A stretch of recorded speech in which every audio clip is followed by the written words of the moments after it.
আসসালামু আলাইকুম। কি অবস্থা, সবাই কেমন আছেন? এই যে কলমের শাক ভাজি করতেছি দুপুর আজকে।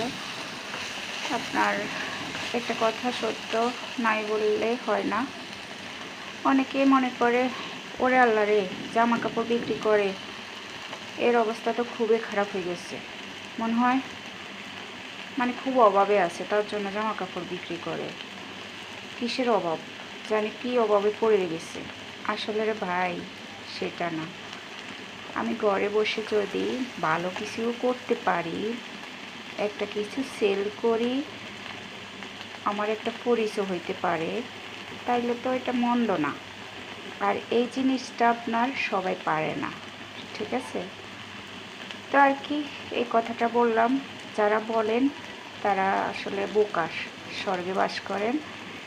কারণ আপনার আমি বাসায় বসে যদি আমার মাসে ভালো সেল করতে পারি, তাহলে আলহামদুলিল্লাহ।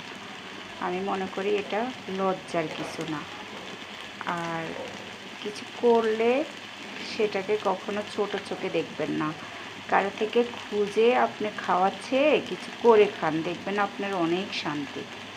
আর ভাই, আমার হাজব্যান্ড ভালো একটা চাকরি করে, ভালো একটা জায়গাতে আছে, আলহামদুলিল্লাহ আমরা ভালো আছি। তো কেউ ছোটো করে কাউকে কথা বলবেন না। আর কাউকে কিছু বলার আগে 10 বার চিন্তা করবেন যে এই কথাটা কি আমি বলাটা ঠিক হয়, বুঝছেন? তো যারা বলেন তাদের জন্য এই কথাগুলো বলছি, আর যারা বলেন না তারা অনেক ভালো। তো সবাই ভালো থাকবেন, সুস্থ থাকবেন। আল্লাহ হাফেজ।